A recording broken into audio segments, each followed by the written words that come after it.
Mañana es el Día Nacional del Perú y también la transmisión de mando. Hay un nuevo presidente, por eso invitamos a Ángel Delgado, analista político del Perú, ha desempeñado cargos muy importantes, por ahora es profesor universitario.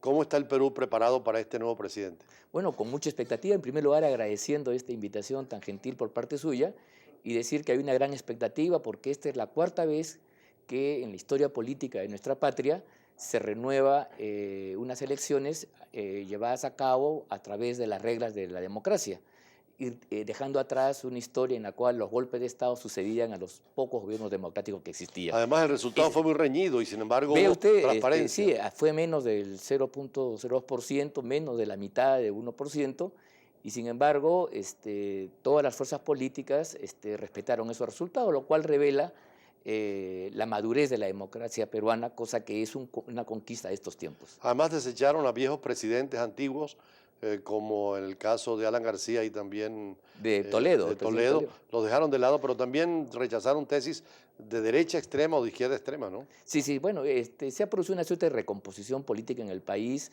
Todavía la estructura política en el Perú no logra estabilizarse plenamente. Lo que tenemos de hace ya unos 15 años es un crecimiento económico sostenido. Las políticas macroeconómicas permiten una apertura del país, la libre iniciativa, la regulación estatal con límites, y todo eso ha generado, con los problemas que siempre existen, una suerte de crecimiento sostenido. El Perú ha sido líder durante mucho tiempo en este crecimiento, y por otro lado, incluso en la época de crisis, en los años pasados, a pesar de la recesión internacional, el Perú ha seguido esta senda del crecimiento. Lo que pasa es que nuestra estructura política está un poco desencajada, no ha tenido el mismo ritmo, no ha tenido la misma prolijidad que nuestro crecimiento económico. Por lo tanto, hay una suerte de crecimiento, y la tarea de este gobierno es justamente dar respuesta a las ingentes demandas de un sector importante de la población, más de un tercio, a los cuales todavía las reformas económicas y el modelo económico y la modernización no le ha llegado como debiera.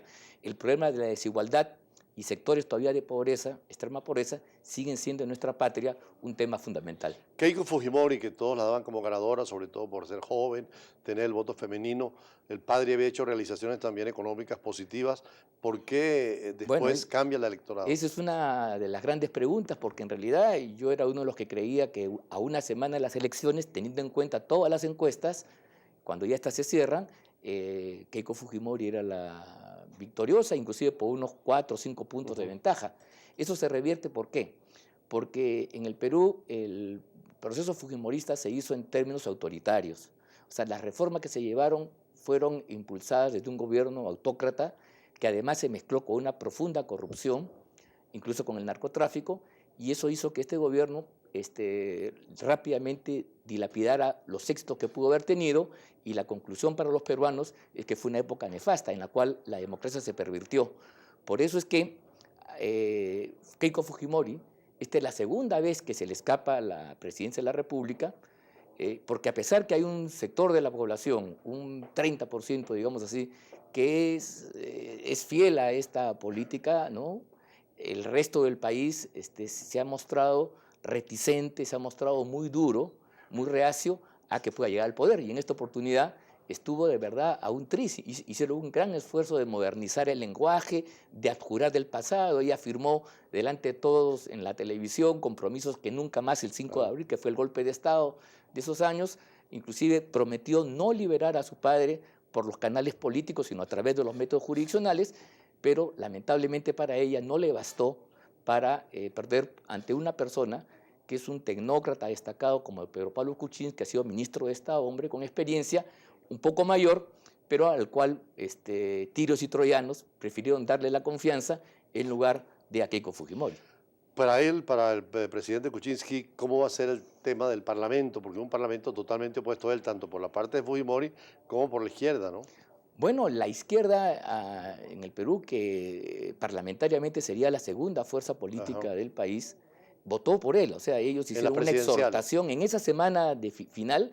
La candidata de ellos, Verónica Mendoza, que había alcanzado un inusitado tercer lugar y por milímetros no llegó a la segunda vuelta con Keiko Fujimori, llamó a sus correligionarios a votar por lo que ellos consideraban el mal menor, por Pedro Pablo Kuczynski, cerraron filas y eso creo que, entre otras razones más, que serían largas de explicar ahora, llevaron a que se produjera este triunfo de fotografía. Pero no es la primera vez en que un presidente tiene un parlamento en contra. No, sí, o sea, los presidentes pueden tener no una mayoría propia, de acuerdo a nuestro sistema de votación de cifra repartidora, de votación proporcional, pero se las arreglaban para hacer alianzas políticas y tener mayoría. El presidente Toledo, o sea, del ciclo democrático último, Toledo, Alan García y el presidente Humala, los tres han tenido mayorías y han gobernado entonces bajo la iniciativa del Poder Ejecutivo. El Parlamento acompañaba. Por primera vez en muchos años, en la historia de nuestro país, el Poder Legislativo recupera para sí la plenitud de sus facultades, ¿no? No solo la capacidad de fiscalizar, que siempre lo va a hacer, sino inclusive de dar sus propias leyes. Y de acuerdo a nuestra arquitectura constitucional, la legislación que el Parlamento da tiene que ser cumplida por el Poder Ejecutivo. Lo que ha pasado en el Perú es que el pueblo, los peruanos, en esas cosas a veces extrañas que también deben ser objeto de análisis, decidieron dividir la función de gobierno en dos. La función normativa, la función de la decisión política se la da al Parlamento y a una fuerza política distinta, y la función de ejecutar, administrar a otra. En consecuencia, creo yo, es un esquema difícil visto en frío, pero va a obligar a que los actores se pongan de acuerdo por el bien del país. Ve usted, nosotros estamos a 5 años del Bicentenario. En 1921, el general San Martín proclamó en la Plaza Mayor de la ciudad la independencia, aunque en verdad esta se consumó recién cuando el libertador Bolívar llegó a nuestra tierra y en la batalla de Junín y Ayacucho, el año 24, definió esta. En consecuencia, hay una gran expectativa en el Perú de llegar a los 200 años de vida independiente con un país floreciente, en crecimiento. Esa es la gran promesa de los gobernantes de Pedro Pablo Kuczynski, y esperemos que así sea. Y por cierto, será una celebración latinoamericana, porque la causa libertaria, la emancipación, se consolidó en los campos de Ayacucho gracias a la intervención de argentinos, chilenos, pero sobre todo de venezolanos y colombianos. Y eso es algo que nosotros tenemos muy presentes y sentimos que el Perú es cuna, en ese punto, es la culminación, es la cumbre de la libertad americana. Por eso también la actitud de Perú en la integración latinoamericana y ahora con la Alianza del Pacífico. Por supuesto, ese es el eje de nuestro desarrollo económico. Tenemos relaciones con Chile, con Ecuador, con México, y eso está provocando que, a pesar de la recesión, de los problemas internacionales, la caída de los precios de las materias primas, el Perú tenga una economía que está en crecimiento. Quizás no como quisiéramos, le corresponde a Pedro Pablo Kuczynski reactivar, relanzar el crecimiento, y esa es una de las grandes tareas que todos esperamos en estos próximos 5 años. Finalmente, ¿por qué Humala se queda sin fuerza parlamentaria? Porque yo creo que Humala, teniendo el respaldo y la expectativa, y sobre todo él llevó al poder, en primer lugar, una coalición contra el fujimorismo, pero sobre todo con la esperanza que iba a ser una suerte de transformación social. Yo le he explicado que en el Perú hay una suerte de divorcio, hay dos ritmos, el crecimiento económico avanza con unas características distintas frente a una estructura política institucional que se ve aquejada por eso. Ese disloque yo creo que es una de las causas centrales de los problemas que hoy vive el país.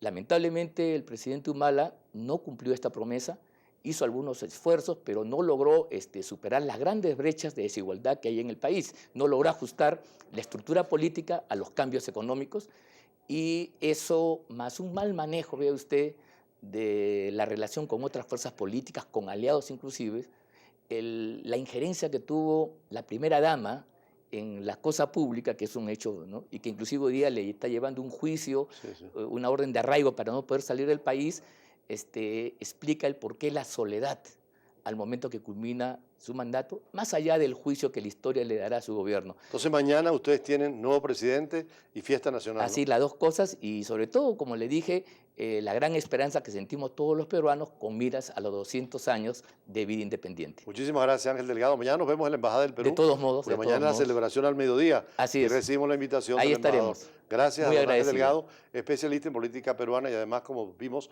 muy en la línea de la integración latinoamericana y la defensa de esta democracia con separación de poderes, legales, con elecciones, con transparencia, con autoridad y donde el ejército también no participa en la vida política, sino que es garante de la seguridad y defensa. Más adelante conversaremos también con otro tema electoral, las elecciones en los Estados Unidos, con Kenneth Ramírez y sobre todo el análisis de lo que significa una nueva presidencia de Trump o de Hillary Clinton para América Latina. Ya regresamos. Muchas gracias. Bueno, muy amable, muy bien.